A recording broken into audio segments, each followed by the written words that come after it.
Number 1. The Ofnet Cave Skull Nests.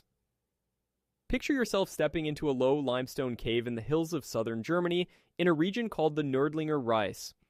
The Reis itself is a scar, a crater nearly 24 kilometers wide, gouged into the land by a meteorite some 15 million years ago.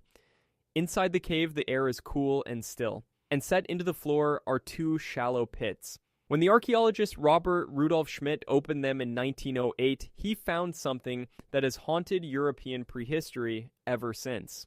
38 human skulls packed together like eggs in a basket, every face turned toward the west. These are the Ofnet skull nests.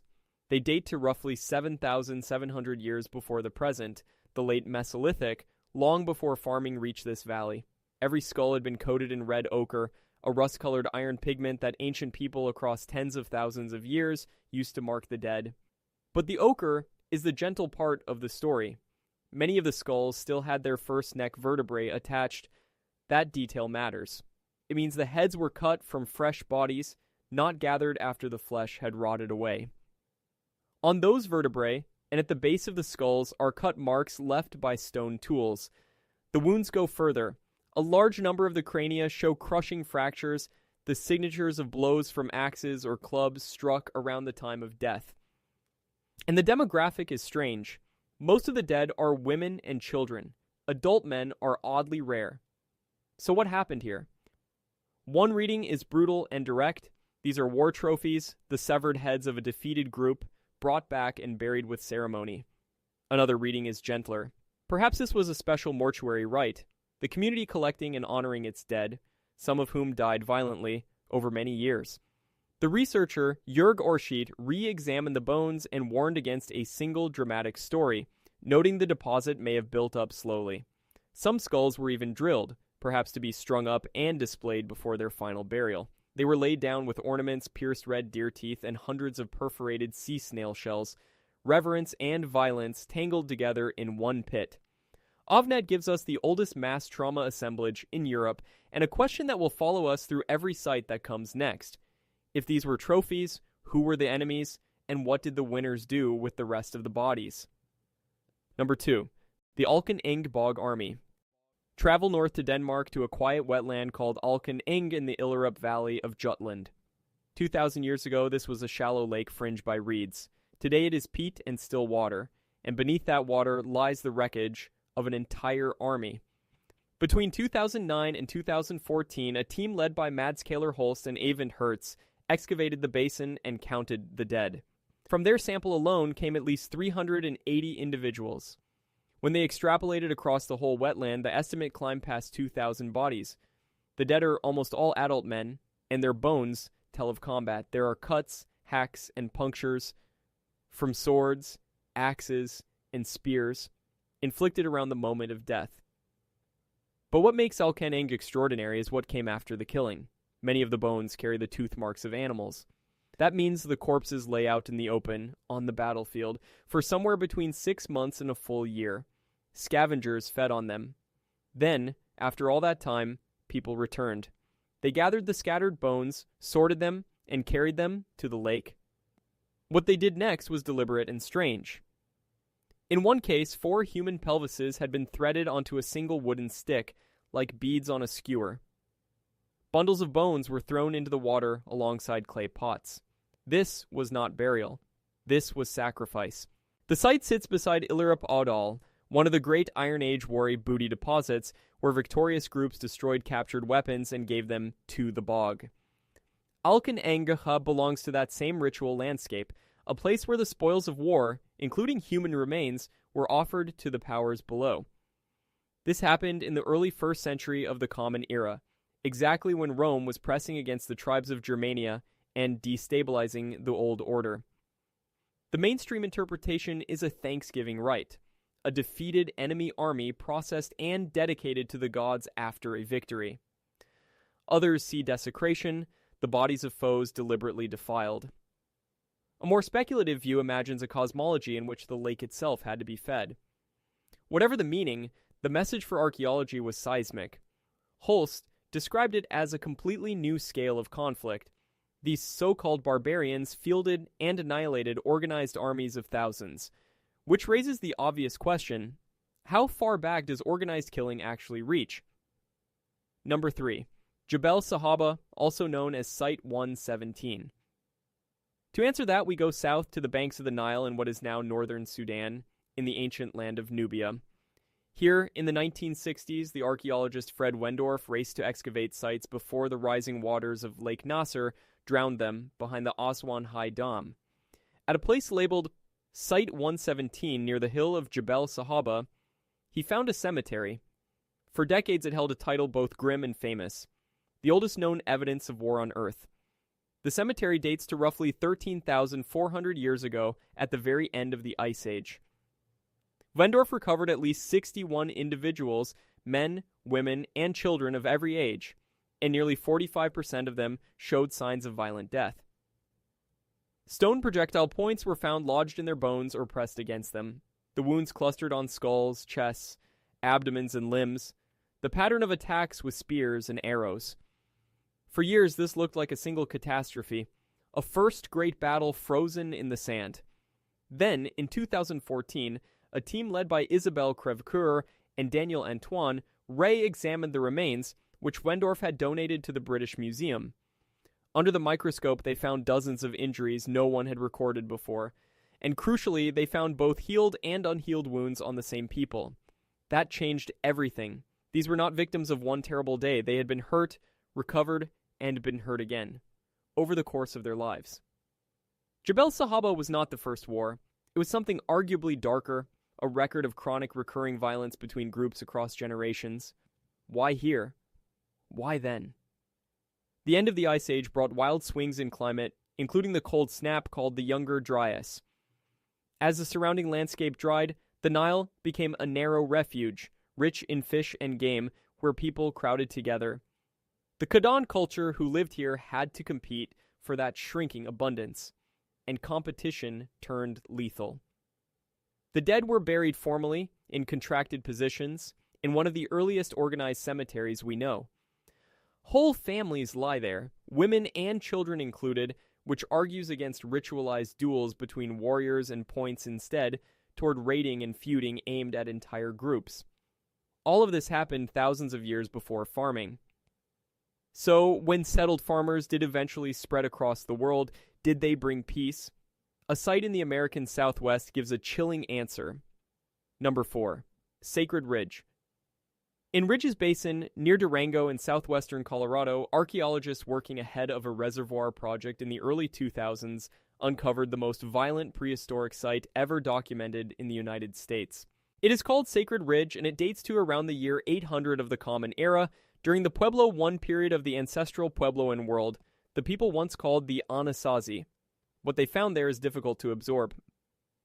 At least 33 people, men, women, and children, were killed and then systematically destroyed. The site yielded more than 14,000 fragments of human bone. 14,000. The bioarchaeologists James Potter and Jason Chwipka documented torture, beating, and dismemberment on a scale unmatched anywhere else in the region. Among the most disturbing findings, the victims' feet had been deliberately battered.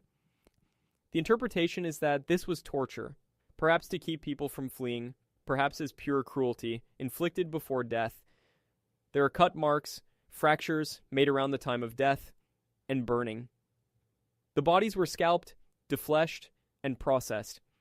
This appears to have been a single rapid event, a massacre that ended the occupation of that part of the basin. But why? Land hunger is the usual suspect, yet the evidence points somewhere more unsettling.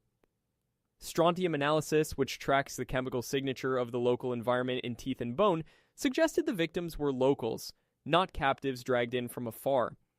So this was not a raid for slaves. The leading interpretation is that one group within the community turned on another, identified by lineage or affiliation, in an act resembling ethnic or factional cleansing. The brutality goes far beyond what killing requires. That excess is itself a message, a deliberate act of terror and stigmatization. Sacred Ridge does not stand alone. It fits a wider pattern of episodic extreme violence across the Pueblo I and Pueblo II, southwest, at sites like Cowboy Wash and Mancos, often during droughts and times of crowding. The remains were treated nothing like normal ancestral Puebloan burials, underscoring that this was punishment, not mourning. In keeping with United States law and ethics, the remains were studied in consultation with descendant communities and reburied. The site shattered any comfortable image of a uniformly peaceful ancient Southwest.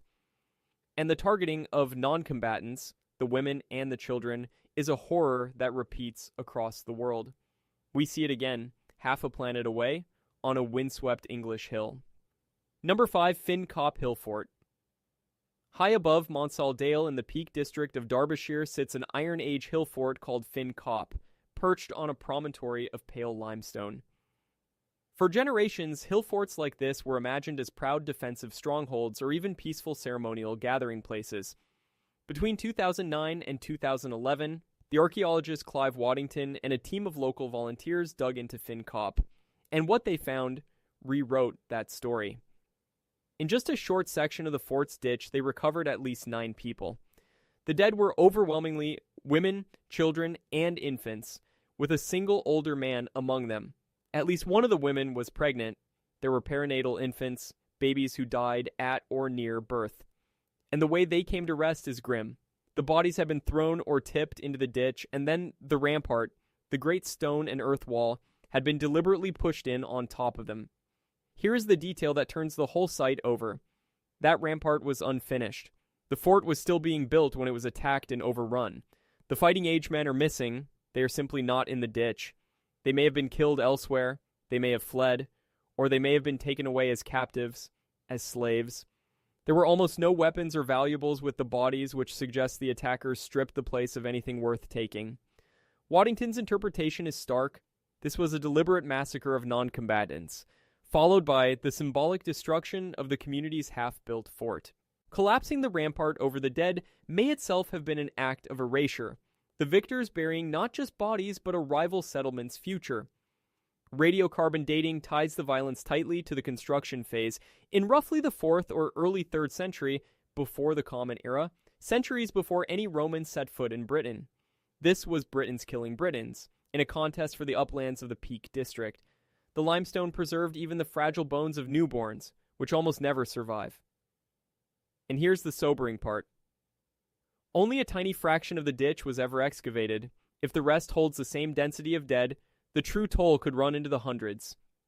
Finn Cop forced archaeologists to look again at other hill fort ditches across Britain. But how common were such massacres on the European continent? A pit in Croatia holds part of the answer. Number 6. The Potočani mass grave. In 2007, builders in eastern Croatia were digging a foundation for a garage when they broke into a shallow pit packed with human bones. The grave they had stumbled upon dates to around 4,200 years before the Common Era, the Middle Copper Age, linked to a people called the Lisinja culture.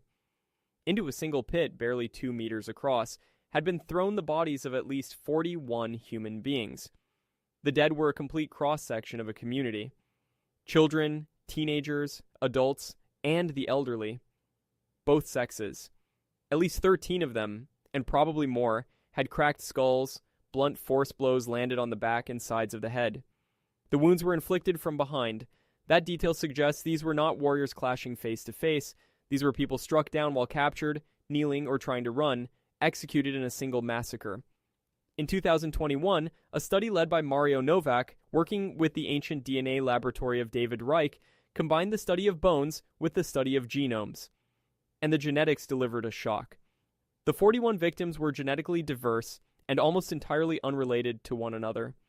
Only a few close family pairs appeared among them. If this had been the slaughter of a single family, the DNA would show it. It did not.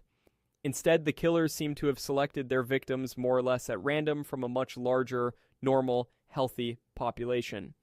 A whole demographic slice of a thriving community wiped out in one event.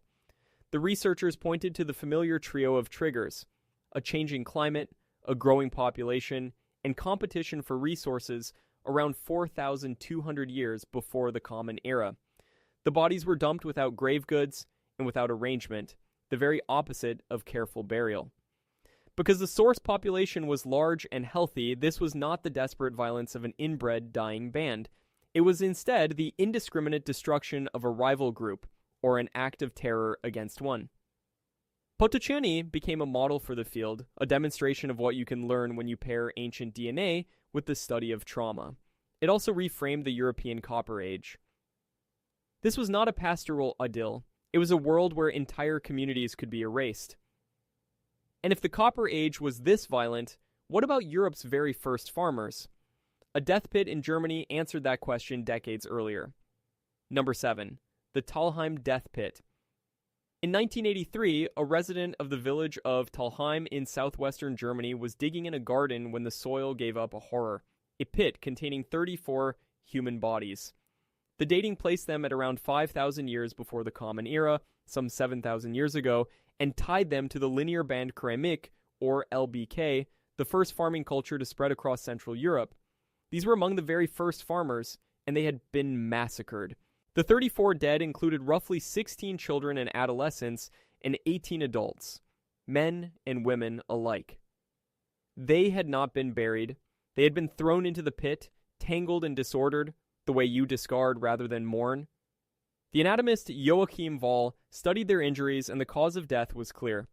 Most had been killed by blows to the head, and the shape of those wounds matched a very specific object. The LBK stone Ars, a woodworking and farming tool the Germans call a shoe, las Kelt, named for its narrow shape. The farmers had been killed with their own kind of tools. At least 2 more were brought down by arrows, showing a coordinated assault with both close and range weapons. Like the victims at Potočani, many were struck from behind, the marks of people cut down while fleeing or while being executed. This was the annihilation of an entire small farming community, parents and children together. Talheim was the first clear, well-documented Neolithic massacre ever found in Europe, and it transformed how scholars imagined the spread of agriculture. Isotope analysis by researchers including Kurt Alt and Alexander Bentley suggested the dead and perhaps their killers came from different geographic origins or ate different diets. Strikingly, some analyses noted a shortage of young adult women among the dead, which fed a dark hypothesis, that the women had been abducted, taken alive while the rest were killed. The killing fits a pattern of land and resource competition between expanding farming villages around 5,000 years before the Common Era. The late LBK is dotted with such sites: Talheim, Aspernschletz in Austria, Schöneck, Kilienstetten, Herxheim, suggesting the culture ended in a spasm of violence. Because the murder weapons were everyday farming tools, this violence was intimate and local, neighbor against neighbor. Some scholars call Talheim the earliest evidence of war crimes in Europe. It proved that the spread of farming carried with it not only seeds and harvests, but organized lethal conflict. And by the Bronze Age, that conflict would grow far larger. Number 8. Velim Skalka. In central Bohemia, in the Czech Republic, a low hill near the town of Velim holds one of the strangest and most brutal sites of the European Bronze Age. It is called Velim Skalka, and it dates to roughly 1500 to 1300 years before the Common Era. The hill is ringed by concentric ditches and ramparts, a place built with defense in mind. Excavations across the 20th century, and especially the work of Anthony Harding and Radko Senkut in the 1990s, revealed what those defenses could not prevent. Inside the enclosure, pit after pit was filled with human bone. Not laid out as graves, but disarticulated, jumbled, and commingled, the remains of well over 100 individuals. The bones carry the marks of violence inflicted around the time of death, cuts, chops, and fractures. Some of the bone is burnt. And the patterns of cut marks raised a possibility that has never been fully resolved, that some of the bodies were not only killed, but butchered, perhaps even cannibalized. Whole skeletons lie beside isolated skulls and clusters of bones, some deposits disordered, others apparently arranged with intent. That ambiguity is the heart of Velim. Is this a battlefield where attackers and defenders fell? Is it a massacre, a captured refuge whose people were slaughtered in their pits? Or is it a ritual center, a place where the dead were excarnated, defleshed, and sacrificed? The multiple ditches speak to a real fear of attack. Layers of fire and destruction show the site met a violent end at least once. The mix of ages and sexes among the dead means whole populations were caught up in whatever happened, not just warriors. Animal bone, pottery, and bronze objects scattered among the remains help anchor the dating and the phases of activity. Anthony Harding's central conclusion was that Velim cannot be reduced to a simple cemetery. It records repeated, intense, and often violent use over time. The processing of bodies suggests a structured treatment of the dead, possibly tied to taking trophies or to sacrifice. Velim stands as a precursor to the more clear-cut horror we will end on, a sign that endemic ritualized violence ran through Bronze Age Europe well before the period's most famous battlefield. The question Velim leaves hanging is one of scale. Was prehistoric violence always this murky and local, or could whole armies meet in open battle? Before we answer, we turn to the most famous battlefield story in British archaeology, and to how that story slowly came apart. Number 9. The Maiden Castle War Cemetery. Near Dorchester in the English county of Dorset rises Maiden Castle, one of the largest Iron Age hill forts in all of Europe. Its ramparts enclose an area the size of roughly 50 football pitches, ring upon ring of bank and ditch, a masterpiece of prehistoric engineering. Between 1934 and 1937, the celebrated archaeologist Mortimer Wheeler excavated the fort and, near its eastern entrance, found what he called a war cemetery. The story he told from it became one of the most vivid in British history. Wheeler dated the cemetery to around the year 43 of the Common Era, the moment of the Roman invasion of Britain under the Emperor Claudius. He recovered about 52 burials, many bearing terrible injuries inflicted around the time of death. One find above all captured the public imagination: a human spine with an iron Roman ballista bolt, a heavy crossbow-like artillery projectile, still embedded in one of the vertebrae. Here, it seemed, was direct proof of Roman war machines cutting down British defenders. Wheeler painted a cinematic picture: the Second Augustan Legion under the future Emperor Vespasian storming the gates, the natives falling where they fought. It is a gripping story. But later archaeologists, most notably Niall Sharples in the 1980s, began to take it apart. The war cemetery, on closer inspection, likely accumulated over a period of time, not in a single day of slaughter. Not every death needs to be blamed on Romans. The individual with the ballista bolt may have died from other wounds, the bolt a dramatic but not necessarily fatal detail, or may even reflect violence between British groups. Some of the injuries could come from Iron Age feuding or executions that had nothing to do with the conquest. And the burials, though hasty, included grave goods, joints of meat, and pots, signs of at least some care for the dead. Maiden Castle had a deep history, beginning as a Neolithic causewayed enclosure thousands of years earlier, growing into a sprawling Iron Age town before it was finally abandoned in the Roman era. The war cemetery remains a powerful image of resistance to Rome, but it is also a cautionary tale.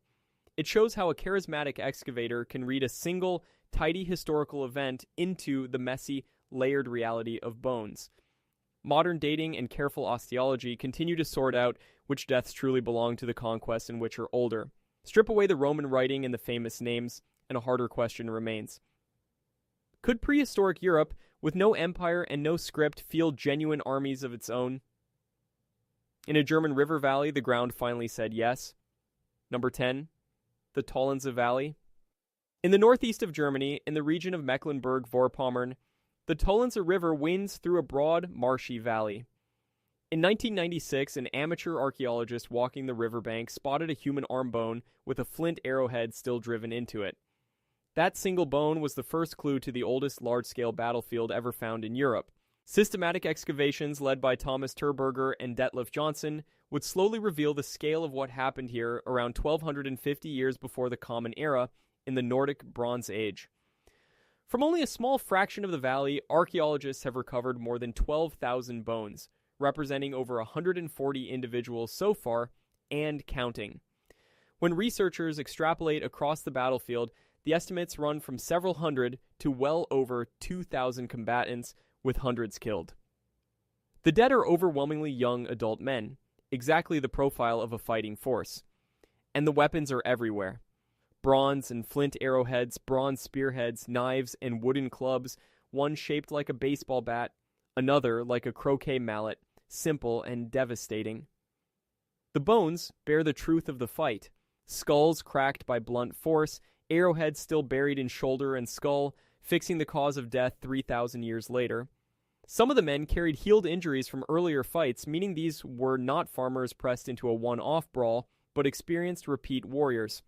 That single fact stunned researchers. It implied organized supra-regional armies in a time and place long dismissed as a thinly populated backwater. Strontium and DNA analyses suggest the combatants came from a wide area, with some clearly non-local, pointing to a clash between distant peoples. A cache of personal items found together, bronze tools, and a tin ring, maybe a single warrior's kit, a hint of equipped organized fighters. The battle may have been fought over a crossing, a wooden causeway, or bridge spanning the river, dated to the same era, a strategic choke point worth dying for. The waterlogged, oxygen-starved sediments of the valley preserve not only bone, but even wooden weapons, a once-in-a-generation window into Bronze Age war. Researchers like Joachim Kruger and Kute Brinker piece together the wounds and the weapons. The bronze and tin tie these fighters to long-distance trade networks, the mark of a connected, complex society capable of raising and supplying an army. Tollense is the definitive proof that organized warfare, on a massive scale, existed in Bronze Age Europe. It rewrote the prehistory of war. And it leaves us with a question about ourselves. Lay these 10 sites side by side, and a pattern emerges across an enormous span of time. From Jebel Sahaba, some 13,400 years ago, to the Maiden castle dead at the dawn of Roman Britain, human beings killed one another in organized, repeated, and often ritualized ways. Violence did not wait for cities or kings. It strikes hunter-gatherers on the Nile and at Ofnet. It strikes the first farmers at Talheim and the Copper Age villagers at Potočani. It scales up into the army-sized horrors of Alken, Enge, and Tollense. This sits at the center of a long academic argument. One camp, associated with the anthropologist Lawrence Keeley in his book War Before Civilization, argues that warfare is ancient, common, and woven deep into the human story. Another, associated with thinkers like Steven Pinker, argues that rates of violence have declined over the long run as states and institutions grew. Critics of that decline thesis point to exactly these sites as evidence that prehistoric life could be staggeringly violent. The sites themselves do not settle the debate, but they make one thing undeniable. Lethal group violence is very, very old. The drivers recur with grim consistency. Climate shifts that shrink resources, growing populations pressing against the land, competition for a rich refuge, a river, a trade route, a fertile valley. With farming came storable surplus and property, things worth raiding and worth defending. Fortifications, the hill forts and ditched enclosures at Finkop, Velim, and Maiden Castle are themselves monuments to fear, raised in response to endemic raiding. And the character of the violence varies. Sometimes it is the wholesale killing of women and children, as at Finkop and Talheim. Sometimes it is army against army, as at Tollense and Alken Enge. Over millennia, the scale escalates, from a massacre in a single pit to a battlefield strewn with thousands. Violence is repeatedly ritualized, the ochre at Ofnet, the bone offerings at Alken Enge, the processed dead at Velim. And the categories blur. It is genuinely hard to separate warfare from sacrifice, and both from execution. What we find is shaped by what survives, the bogs, caves, and pits that preserve bone. The recurring hint that women were spared to be abducted runs through several sites. And these horrors cluster at moments of cultural transition and collapse. If violence is this deeply rooted, the next question is practical. How do archaeologists actually prove that a massacre happened at all? Proving ancient violence is a forensic science, and it begins with timing. Specialists distinguish 3 kinds of injury: healed wounds, which show the person survived; perimortem trauma, inflicted around the time of death, with the fresh, sharp character of living bone; and postmortem damage, the cracking and weathering that happens long after, which must not be mistaken for violence. Getting this right is everything. The 2014 restudy of Jebel Sahaba succeeded precisely because microscopy revealed which wounds had healed and which had not. Next comes the type of injury. Blunt force trauma leaves crushing, depressed fractures, the mark of clubs and axes. Sharp force trauma leaves clean cuts, the mark of blades. Projectile injuries leave punctures, and sometimes the weapon itself. An embedded arrowhead or spear point is the gold standard, an unambiguous cause of death, as at Tollense and Jebel Sahaba. Investigators can even match a wound's shape to a specific weapon. The LBK odzes at Talheim, the Roman ballista bolt at Maiden Castle. The weapon signs its own crime. Then there is the demographic profile. A pit full of women, children, and the elderly, as at Cop and Potočani, points to massacre. A field of young adult men, as at Tollense and Alken Enge, points to battle. Because bones are often jumbled together, specialists calculate a minimum number of individuals by counting repeated elements such as left thigh bones. Taphonomy, the study of what happens to remains after death, reveals exposure time through animal gnawing and weathering, which is how we know the Alken Enge dead lay out for months. Modern science adds powerful tools. Strontium and oxygen isotopes in teeth reveal where a person grew up, separating locals from outsiders, as at Sacred Ridge and Talheim.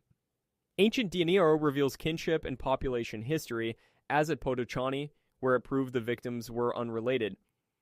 Radiocarbon dating compresses the window of an event. Context matters too, the difference between careless dumping and ordered burial, the presence or absence of grave goods, and the field has learned humility. The Maiden Castle story warns against over-narrating, against turning layered evidence into a single dramatic day. Even cannibalism must be carefully distinguished from simple defleshing, a live question at Velim. With all this firepower, you might think these sites have given up their secrets. They have not. For all our tools, profound questions remain open at every site. Was Ofnet a single massacre, or a collection of heads curated over many generations? At Cop, only a sliver of the ditch has been dug, so the real death toll, whether 9 or 900, is unknown. At Tollense, we still cannot name the peoples who fought, where exactly they came from, or which side, if any, prevailed. At Velim, the fundamental nature of the place, massacre, battlefield, or sacrificial center, remains genuinely unresolved. The motives are often invisible. At Sacred Ridge, was the killing driven by ethnicity, by accusations of witchcraft, or by a feud whose cause is lost? Across the LBK massacres, was the shortage of young women really the result of systematic abduction, or simply a gap in preservation and excavation? More broadly, we do not know how representative these surviving sites are. For every battlefield the bog preserved, how many vanished without a trace? Absence of evidence here is not evidence of absence. The organization behind prehistoric armies is a particularly tantalizing puzzle. Tollense implies leadership, recruitment, logistics, and supply, but we cannot see the chain of command. How were hundreds of warriors fed and moved? How were they equipped? And by whom? Was the river crossing truly the prize they fought for? What role did the long-distance bronze and tin trade play in funding and arming these conflicts? Why were some of the dead ritualized, threaded onto sticks or coated in ochre, while others were simply dumped? And there is the frontier of deep time itself. Jebel Sahaba holds the title of oldest war cemetery, but that title keeps moving as dating improves and new sites emerge. There were almost certainly older episodes of organized violence waiting in unexcavated ground, in caves and riverbeds, and thawing permafrost. The limits of ancient DNA in badly degraded remains keep some answers out of reach for now. Even at famous Maiden Castle, scholars still debate whether the war cemetery dead truly belonged to the Roman conquest at all. Each of these unanswered questions is also quietly a warning, because the forces that produce these battlefields have not vanished from the world. The methods used to read these ancient battlefields are the same methods used to investigate atrocities today, when forensic teams exhume mass graves from modern conflicts. In the Balkans, in Rwanda, and elsewhere, they apply the very techniques refined on sites like Potočani: the careful counting, the trauma analysis, the DNA identification, the painstaking reconstruction of who died and how. The deep past and the recent past are studied with one toolkit, and that continuity should give us pause. So should the continuity of causes. The triggers behind these prehistoric massacres, climate stress, population pressure, and competition for shrinking resources are not relics. They are forces still very much at work in our own century. The logic of fortification, of walls raised against feared neighbors, persists from Cop and Maiden Castle into the modern world. Trophy-taking and the desecration of enemy dead recur through recorded history and into recent wars. The deliberate targeting of non-combatants, the women and children of Cop, remains one of the defining horrors of conflict today. Genetics now traces not only our ancestry, but the ancient violence entangled with it, the migrations, the replacements, the massacres written into our genomes. That power brings ethical weight. How should we excavate and display the violently dead? The reburial of the sacred ridge remains, carried out in consultation with descendant communities, reflects a hard-won respect for the people behind the bones. These were not data points, they were human beings with families and fears who met terrible ends. There's a danger, too, in how we use this knowledge. It is tempting to read deep time as proof that humans are simply naturally warlike, and to use that as an excuse. But cooperation is every bit as ancient as conflict. The same species that fought at Tollense also built the trade networks that carried its bronze across a continent. The same hands that struck the blows also buried the dead with ochre and ornaments. These sites draw enormous public fascination, and museums face the challenge of telling such hard histories honestly, without sensationalism and without flinching.